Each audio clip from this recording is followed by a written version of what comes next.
What do we do when the life we have built is no longer the life that we want? What do we do when the joy has been completely sucked out of our day to day routine, especially when it comes to our professional life, and we find ourselves longing for a new way?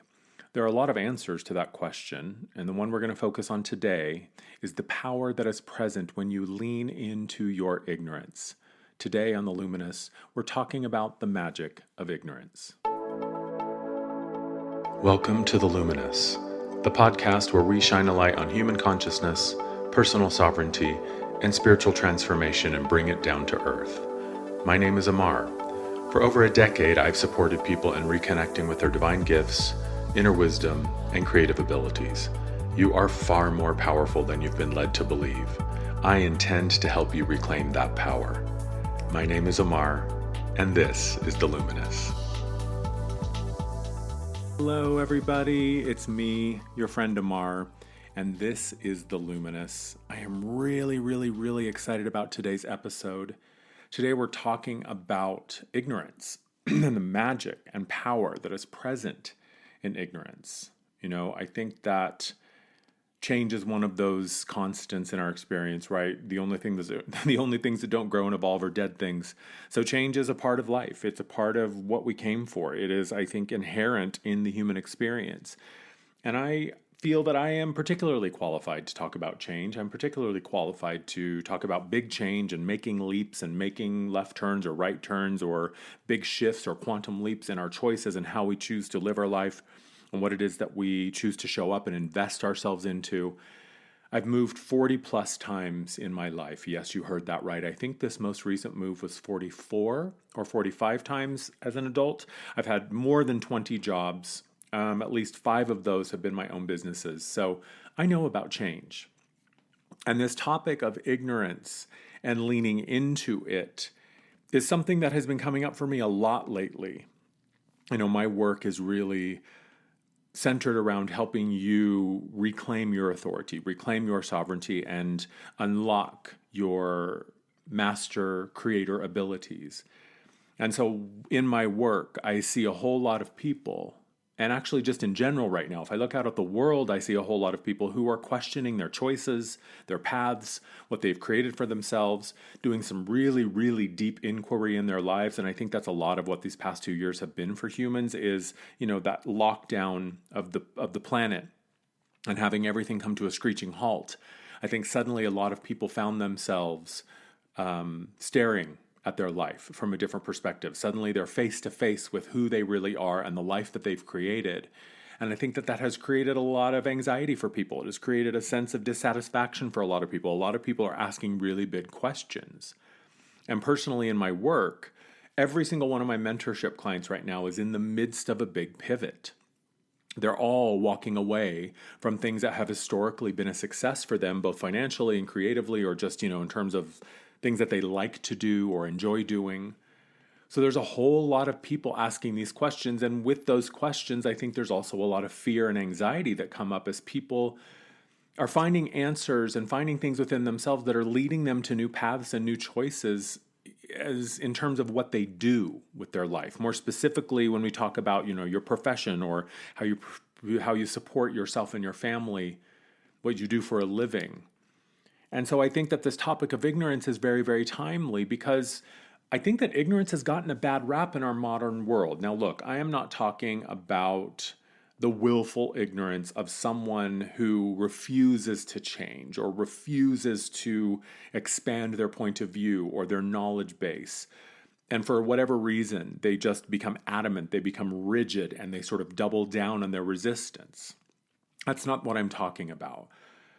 What I'm talking about is just the general ignorance that is part of the human experience, right? And somehow, because let's think about there's a whole lot of things that you don't know what to do. You don't know how to do. There's a whole lot of things that I don't know how to do, right? I don't know how to fix a car or build a car. I don't know how to build a computer or fix a computer. I don't know how to, do anything in the medical field. I'm not the person who's going to be doing surgery on you. I don't know how to make sushi. I don't know how to surf. I mean, the list of things that I don't know how to do that we could say I am ignorant in my understanding of, there's a whole lot of that. And I know that anyone listening to this can also say, yeah, there's a whole lot of things that I am ignorant towards or ignorant about. So why are we making ignorance this shameful thing or this wrong thing or something to be embarrassed about? That feels really off to me. I think of the fool in the tarot, and the fool is represented by the zero. If you see the image of the fool, he's got, walking down the path with his little dog. He's got his little pack slung over his shoulder. He's ready to go forward, and he's about ready to walk off a cliff, and he doesn't even know it.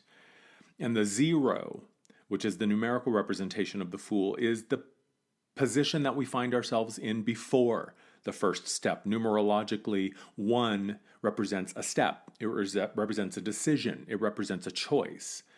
So 0 is a very interesting concept when we're talking about ignorance and what we don't know, because to me, the 0, the fool, represents the pure potential. It's that unfertilized egg. If we want to talk about things from a quantum perspective, the superposition is the 0. It's where something is simultaneously a wave and a particle, right? To use the Schrodinger's cat example, before you have observed the cat could be alive or dead, and you have no way of knowing. So when we're in the superposition, we can be in 2 states simultaneously because an observation or a choice hasn't been made yet. So the fool, in many ways, is a very, very powerful place to be. And I think in many ways, collectively, as a species, we are kind of in that state, at least relative to the cultural institutions and beliefs and patterns and monoliths that we have just become accustomed to. We're really starting to see how a lot of this is going to be zeroed out. We are going back to scratch in many, many ways. And the power of the fool, the power of ignorance, is that you don't know, or when we don't know what we don't know, we are free to explore and play, right? When I don't have a history of experience with something, I have no boundary of knowledge or limitation because I don't have an experience there in that field. I don't know if I'm good or bad at it. I don't know if I'm going to succeed or fail. I don't know if this is something that I can naturally understand or I'm inclined to be able to do. So in that sense, we're free to do anything. In a simpler sense, you could just say, well, when I don't know what I'm capable of, then I'm capable of anything. Because until I have evidence that something isn't for me, or I don't want to do it, or I don't like it, or it's not my cup of tea, or whatever, or I just am not predisposed to be able to do it, then I don't know if I can do it or not. I mean, think about this. What were you born knowing how to do? Not much. Certainly the potential to come into an expansive experience, to grow and evolve is there, right? It's within all of us. But in terms of the functionality of being a human, tying your shoes, driving a car, speaking a language, going to the bathroom, cooking, boiling water, cooking an egg, whatever, you name it, when we're born, we don't know how to do any of that stuff. And in spiritual circles, we often talk about being in a childlike state, or being in the beginner's mind.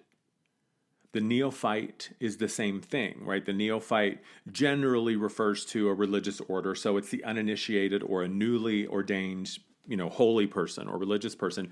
But the neophyte really is just a state of mind. It's a state of being. It's the newness. It's the newbie, to use our modern vernacular, the noob. So the state of knowing nothing, the state of returning to the place of 0, that superposition.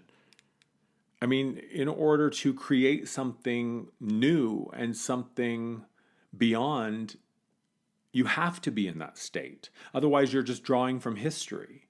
You're just drawing from whatever didn't work or whatever we've already done. So is it new again? I recently, this was a year and a half ago, 2 years ago now, I took a flower farming course. Because one of the things that I really realized during the lockdown, which for me, honestly, was just business as usual. I am self-employed. I work from home. I'm a total homebody. So hanging out by myself at home is not new to me. But what I did find myself suddenly was with an abundance of time and energy. And I stumbled across a woman named Erin Benzacane. And she has a flower farm called Florette. I follow her on Instagram, and I don't know how I came across her. Obviously, I didn't discover her. I'm not Magellan. But my connection with her and my discovery of her was about a year and a half ago, and she has this amazing, amazing farm in Washington State, where she and her husband and her family have this farmhouse. They live in this house on the farm, or on the acreage that they farm, and they used to grow flowers for cut flower sales, right? They're the ones that were growing a lot of the flowers that you'd find in bunches in Whole Foods or in some local grocery stores. And she was selling flowers, really, and that was what she did. They produced flowers and grew flowers for production. Anyway, one of the things that she also offers is a flower farming course, and it is an incredible 6-week course that is exhaustive in its level of knowledge and depth of wisdom that she shares. I mean, she puts it all out there. She doesn't hold anything back. She gives you everything you need to grow flowers, either just to have the knowledge to know how to grow well, or commercially, or for production. And the beautiful thing about her model is it allows you to scale up or down. So the skills that she teaches you would be the same if you're growing on a 1/4 acre as it would be if you were growing on 20 acres.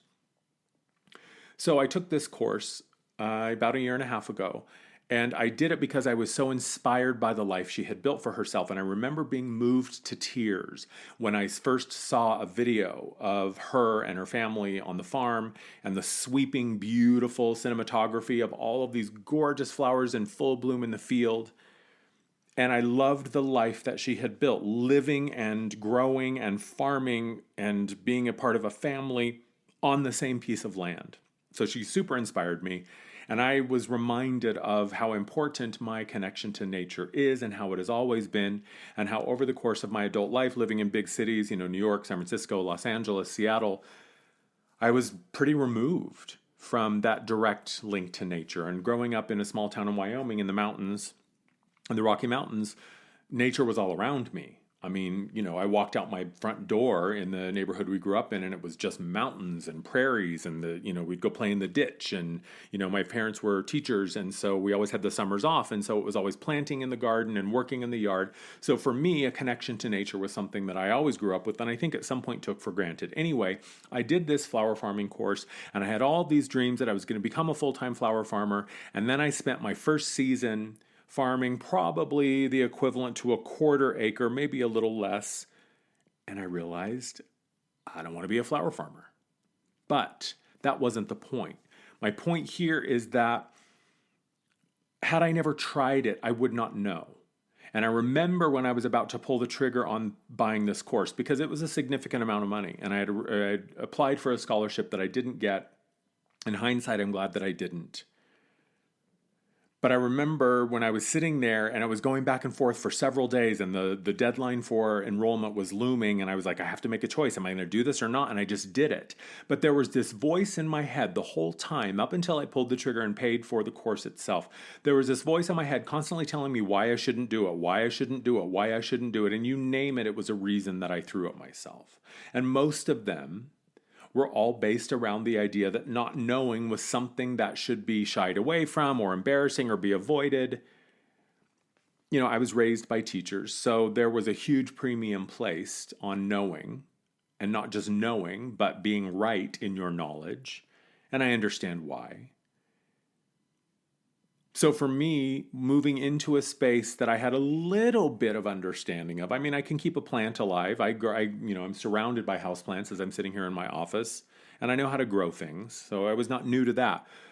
But I just didn't know if I could do it. I just didn't know if, I didn't know. And I didn't know what I didn't know. And the most interesting thing was how I perceived that the unknown was going to be a source of misery, of suffering, of embarrassment, of humiliation, and of failure. However, what I walked away with from that course was invaluable knowledge that will serve me for the rest of my life, right? Not only did I realize that I don't want to be a full-time flower farmer, which really, really helped me narrow my focus as I was proceeding into this next chapter. Because I've shared this with you that since I started my practice 10 years ago, I've had this vision and this dream of a living temple. And part of that is a large parcel of acreage with a self-sustaining ecosystem there, right? Water on the property, farming on the property, feeding ourselves, connecting with other local growers, right? You down the street have my eggs and you down the street have the dairy, and I trade my tomatoes and flowers and seeds or whatever, and we have this beautiful, beautiful interdependent cooperative relationship. And I knew that for me to grow on the level that I want to grow on, I needed to have some official functional knowledge. So now what I have is not only an understanding that my scope is much larger than just being a flower farmer, but I also know that now I have the knowledge of whether I grow 10 flowers or 10 acres of flowers, the skills and knowledge are the same, and I have them now. Talking about the unknown and talking about what we don't know, one of the things that Aaron says in the beginning of the flower course is you're going to kill a lot of plants. You're going to kill a lot of plants because you just won't know what you don't know. And I learned that my first year trying to grow things that weren't necessarily native to the agricultural zone. I'm in zone 5A here, which has a very short growing season. And the weather here in Colorado is totally erratic anyway. So I just learned by doing. I learned by messing up. I learned by making mistakes. I learned by failing. I learned by, success and unexpected success because I didn't know what I was doing. So I didn't know how to be successful. So we're going to talk more about leaning into your ignorance. And we're going to talk about why so often adults feel so at risk when they're stepping outside of their comfort zone, their known zone is what I call it. We're going to take a break. We're going to talk about that when we get back. My name's Amar. You're listening to The Luminous. We'll be right back. Hello, everybody. This is Amar. Welcome back to The Luminous. And today we are talking about the power, the magic that is present when you lean into your ignorance. In a previous part of this life, I was a trainer and an instructor, and I taught adults, right? These were grown individuals that I trained. And one of the things that stuck with me, and luckily in the beautiful way that life just weaves things together, having been raised by teachers, I already had kind of an understanding of what it was to be a teacher and an instructor. And knowing now, that part of my job in this lifetime, what I agreed to do was to be that leader and to be the exemplifier and to live through my example. But I've always come to this naturally, but when I was a trainer and an instructor, one of the things that always stuck with me is the idiosyncrasies of working with adult learners, grown people. And adult learners often feel that they have a lot more at risk when they're learning a new skill, especially when it's something that maybe doesn't come naturally to them. Or, I think of like when you have those, sort of mandatory trainings at your office and you have to go in and do some sort of leadership training or sensitivity training or whatever training, whatever the buzzword of the moment is. And how often many adult learners are resentful because for them, it's an automatic defense of, well, I'm an adult, presumably I have it together, or at least I like to pretend that I have it together. And so now I'm coming into this place where I have to lower that identity or set it aside for a moment and admit that I don't know something. Adult learners immediately want to know what's in it for me. Why am I here? Especially when it's something that doesn't come naturally to them or something that perhaps is outside of their scope of their day-to-day. So the what's in it for me, as in like the why am I spending my valuable time sitting in a room listening to someone talk to me when I could be working with clients, making a sale, closing a deal, getting my paperwork done, whatever.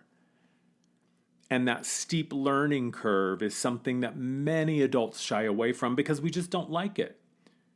I think this is where we also need to bring in vulnerability in the conversation because that's really what it requires. In order for you to move into a space where you know nothing and you are putting yourselves in the hands of someone who is your leader or your instructor or your teacher, and you have to trust them and you have to open yourself up and you have to be willing to say, I don't know how to do this. I don't know how to do this. And I know very few of us are really comfortable, especially in this modern day and age, where for some reason ignorance, again, it has this connotation of shame around it, or we've turned it into an insult. So I get it. Putting yourself in the state of the neophyte takes guts. It can be challenging to own your ignorance, especially as an adult. Because the more we live in our human experience, the more invested we become in the constructed identity. And so we have a lot riding on the perception that we know, and we have it all together. And it feels very risky to move outside of that, to feel like, you're walking away from it or walking into something new, especially when you're really good at it. And especially when it's something that supports you financially, it can feel really scary to put that on the line. But I want to offer something. Just because you can do something doesn't mean you have to. And speaking from experience, just because you can do something doesn't even mean that you would want to. I was an amazing makeup artist for 20 years. I worked with some of the biggest names in the fashion industry. I was in New York at Fashion Week working with people that most people have only ever seen in a magazine. And from many people's perspective, walking away from that was like, what are you doing? Like, so many people would kill for this opportunity. And there was definitely a time when I aspired to be the thing I became, but what I realized is that wasn't what I really wanted to do. And so I walked away from it. I'm an amazing makeup artist. I have really well-honed artistic skills. I've taken fine art classes my whole life since junior high. I also played a lot of video games, so my hand-eye coordination is really on point. But just because I'm good at it doesn't mean I want to do it anymore. The thought of being a makeup artist just at one point it just felt like a burden. I was like, oh my God, if I have to do this one more day, I'm going to scream. So, I kind of called my own bluff on it and ended up giving away my makeup kit when I decided to retire. I mean, this was thousands of dollars, probably at least $5,000 worth of supply. Anyway, I gave it away. My point being is just because you can do something, just because you have done something, doesn't mean you have to continue to do it. Especially when you don't want to. I still follow Erin from Floret on Instagram.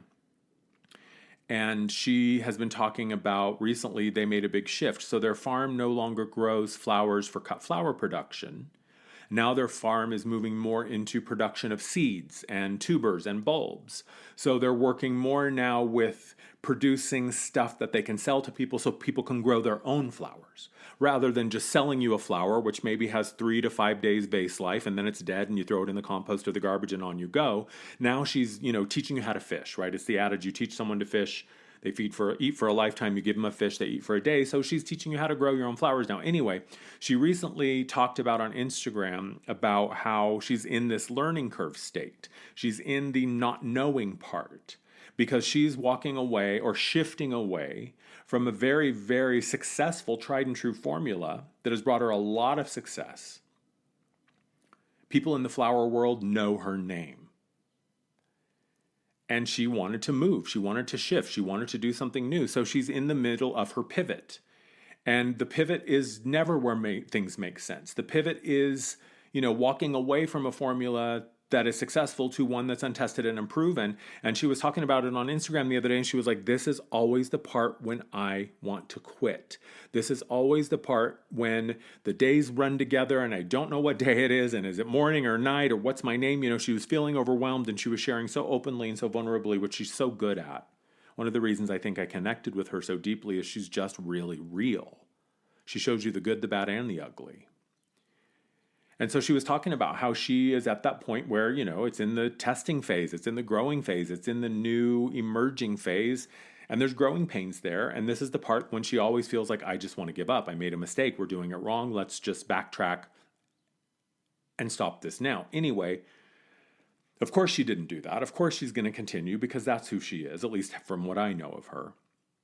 And I've had my own experience with that, with moving away from YouTube being my primary source of content to now this podcast, making shifts in my practice, shifts all around. I mean, it's everywhere. You name it. If it's something that's been a stable pattern or routine in my life, it has been examined and reformed and shaken, turned upside down. So I understand that place of wanting to quit and wanting to give up. But here's the tea. This is the thing about ignorance. Ignorance is the fertile ground of your future success. Ignorance is a temporary state. You can only not know something once. You can't unring a bell. Once you read that book or take that course or have that revelation or make that food or taste that whatever, you immediately now shift from ignorant to informed. You shift from never having an experience with it, knowing nothing for it, having no knowledge base, no experience of it, to now you do. Now you know. And sure, maybe it's only a drop in the bucket, but my point is, from going from newbie to someone who has knowledge can happen like that. Ignorance is a very fragile thing. Ignorance does not stand up to inquiry and examination. Once you know what you don't know, now you're empowered. Now you have the knowledge to learn, to know, to expand. It's a very, very easy thing to shift. I know one of the things that I came across, well, actually, my mom introduced this to me. She's a very well-educated woman, especially in the realm of education and curriculum development and how adult learners learn. And she turned me on to this thing. It's called The 4 Stages of Learning. It's by a man named Noel Birch. And in the 70s, he created this. It's a sort of a learning ladder, so to speak. It's called The 4 Stages of Learning. And this is what I'm going to ask for you to do. So get a piece of paper and draw a square on that piece of paper. And now within that square, draw a vertical line from top to bottom and a horizontal line from left to right. So now you've taken that square and you've divided it up into 4 smaller squares, yeah? So in the upper left-hand corner, write unconsciously incompetent. And then in the upper right-hand corner, directly across, write consciously incompetent. Now the bottom 2 squares, on the lower left, you're going to write unconsciously competent. And in the lower right-hand square, write consciously competent.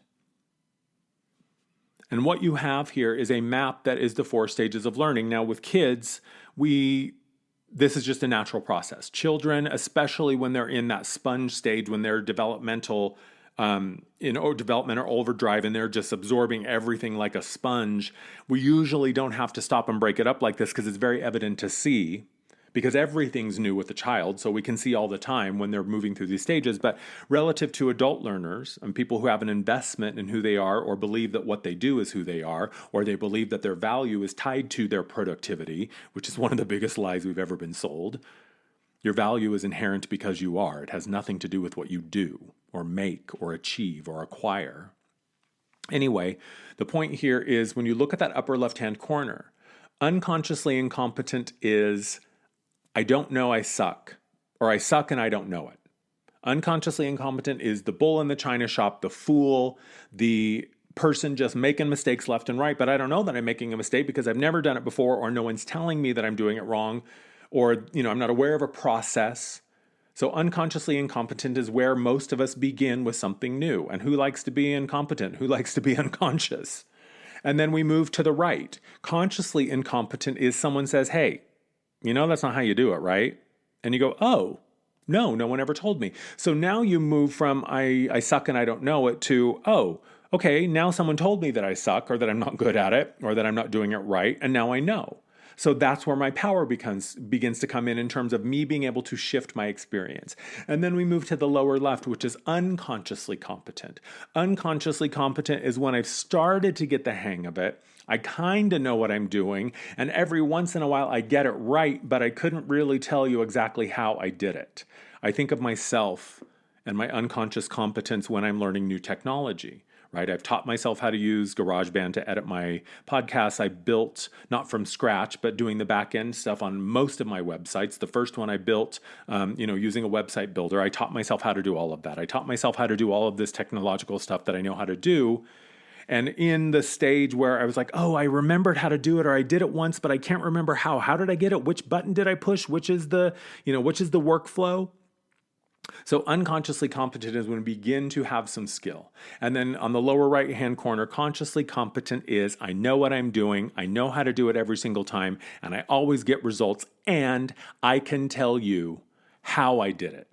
And usually when we're in the consciously competent phase, anything that goes left or goes south or doesn't quite work out is usually due to something that was out of our control. Being a flower farmer is a perfect example. I can be consciously competent at how to grow something, but if the weather isn't cooperating, the weather's not cooperating. Or if I got bad seed, then I just got bad seed. Or if a rabbit comes in and decimates everything and eats all my seedlings, I can't control that. So consciously competent doesn't guarantee that I will never have failure. What it does guarantee is that everything I can do within my power has been done. So what this shows us is how we all move through different stages of learning and understanding all of the time. All of the time. And the left side, the unconsciously incompetent and the unconsciously competent, are usually the most challenging because we're really kind of bumping into walls and we don't know why and we can't figure it out. And the only way that we're going to be able to move out of these unconsciously present states, unconsciously incompetent or unconsciously competent, is to continue to try, continue to move beyond, continue to take risks, continue to be willing to fail. So no matter what the voice in your head says, ignorance is not that unique or uncommon. In fact, I'd say it's probably one of the most common states in a human experience. It's part of the deal. You know, we essentially come into this life as an infant human, and we're a blank slate. We're a blank hard drive. And we're just waiting to be programmed and formatted and instructed.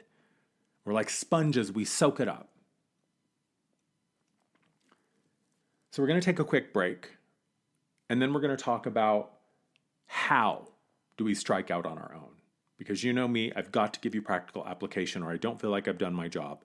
I am a Virgo after all, and efficiency is a huge turn on.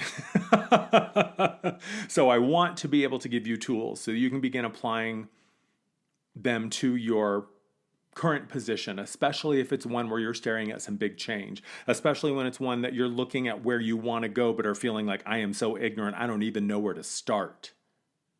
So we're going to talk about that when we come back. My name's Amar. You're listening to The Luminous. We'll be right back. Welcome back, everybody. This is Amar. You're listening to The Luminous, and today we are talking about the magic that is inherent in ignorance. So how do we begin to strike out in a new direction? Not in spite of our ignorance, really, but in celebration of it, right? It's not saying like,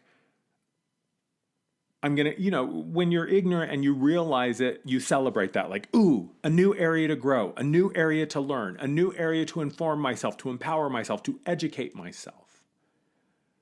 I think the first thing is it's a mindset change. To share my experience of, in the past when I was often called to move out of places that were comfortable and that I was well versed and learned and understood. The makeup artist was a perfect example. I knew how to do that shit so well. I had a great reputation. I was making tons of money. And the unknown was scary because that's how I had made my living for 20 years. So I think first it's a mindset change because the truth is you have no direct evidence that the unknown is any more of a source of scary, unwanted things than it is a source of wonderful, exciting, unexpected things. I mean, there's no guarantee, but you don't have proof that the unknown is always going to be bad or scary or negative or unwanted. I think the second one, and this really requires getting out of your own way. This requires allowing yourself to feel a little self-conscious, allowing yourself to feel a little foolish or stupid, but try new things just because, or because you've always wanted to, right? If you decide that you want to, because you don't have to do it all the time, like you don't have to do it all at once, right? If you think that you want to be a baker, if you think that you want to open a bakery, you don't have to go find a property and put down money on it and buy professional baking equipment, not until you even know if you want to be a baker, right? That was my experience with the flower farming thing. Like I was ready. I was looking for land. I was looking for places. I was even talking to my dad back in Wyoming, who's got several acres that he's not using. And he had said, well, move up here. You can farm this. And I was looking for property in Cody, Wyoming. But what I hadn't done was I hadn't given myself the experience of just trying it for a season to see if I really wanted to do it. And thank God I did. it was like the equivalent of me trying to pick out my China pattern with you on the first date, right? Like, let's just have a few dates first and see if we want to invest in each other. Anyway, my point being, take an art class, take a baking class, take a writing class. Before you buy a bakery, decide if you even want to be a baker, decide if you're even good at it, decide if you want to. You know, I was very seduced by the visions that I saw of Aaron Benzuke and the fantasy of it, but the day-to-day reality of being a flower farmer, and I can attest to this because I was doing it on my own, no equipment, no machinery, just my hands, my blood, sweat, and tears, and a shovel. I'm glad that I didn't buy any property or buy a house.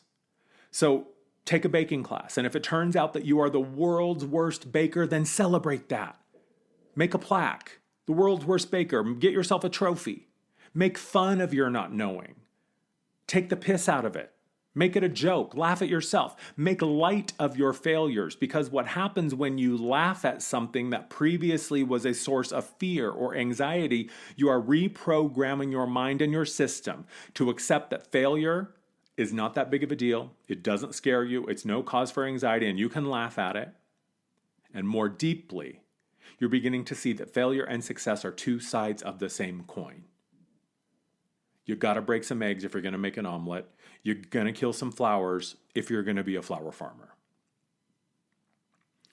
And really, this ties into the next tip, which is to be childlike. Remember what it's like to be a kid. When you observe children, when they're playing and engaging and having fun, when they want to stop playing tag and decide to, move to hide and seek or whatever, they don't have an existential breakdown about why. They're not worried about, oh, but I'm so good at tag and I don't know how to do hide and seek. They're not sitting and, booking an appointment with a psychic to see if that's what they should do. They don't know what they don't know. So they just decide, well, I don't want to do this anymore. I'm going to go do this. So they just follow their impulse and move on. They follow their energy. They follow their desire. They follow their curiosity. And they don't censor that.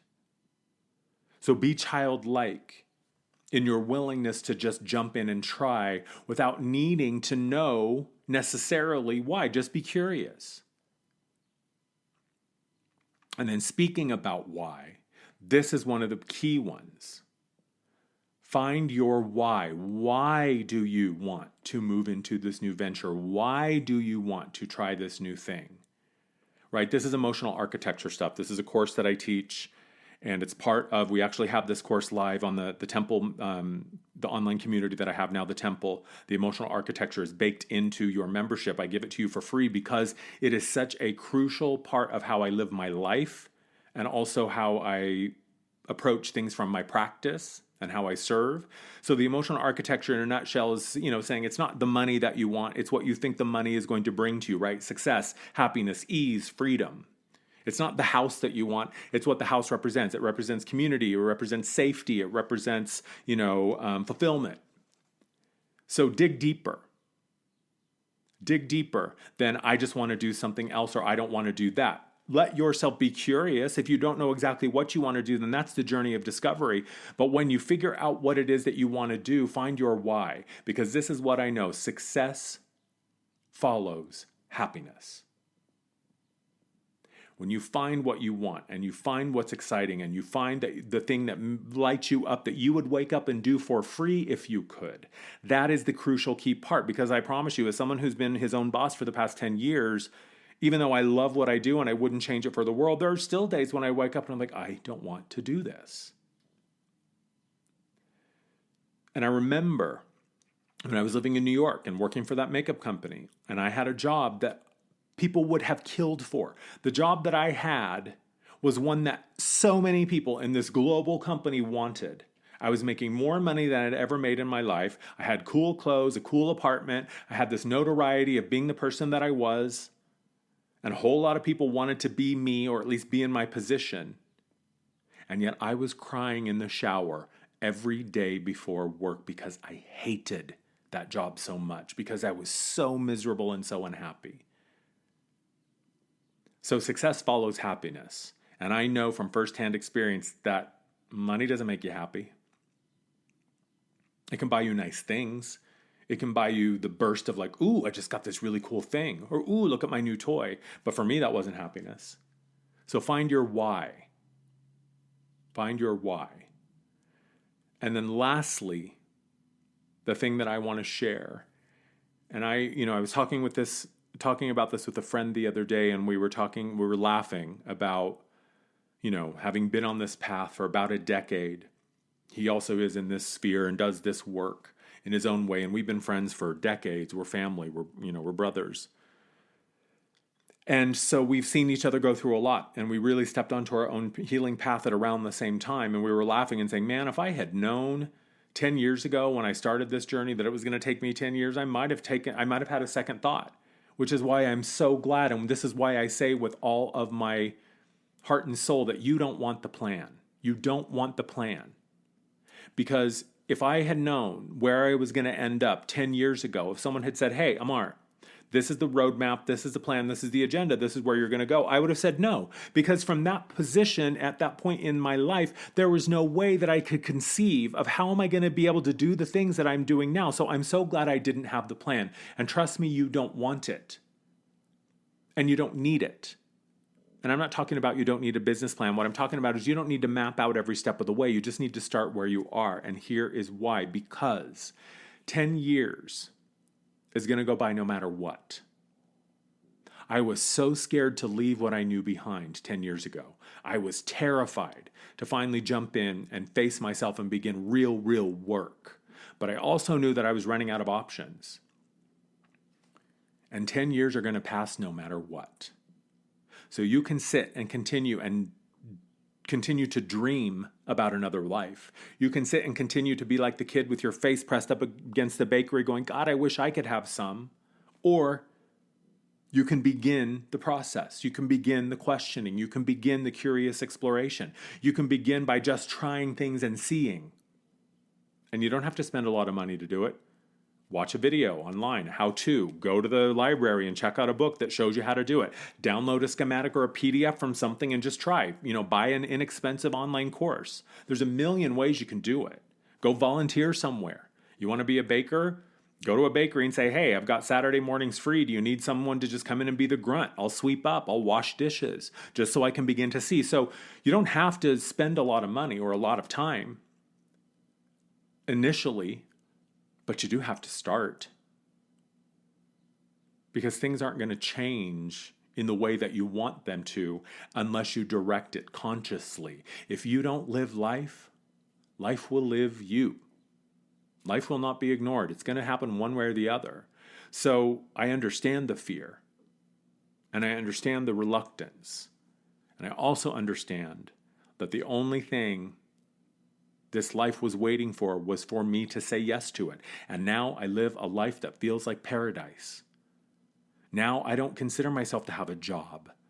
I have a collection of interests that I am passionate about and things that I love to do and want to do, and they all compensate me in some way. Some ways the compensation is financially, some ways that are financial, some ways the compensation is just the joy of doing it. Some ways the compensation is looking out and going, oh my God, I planted one seed and look at all these gorgeous flowers that one seed gave me.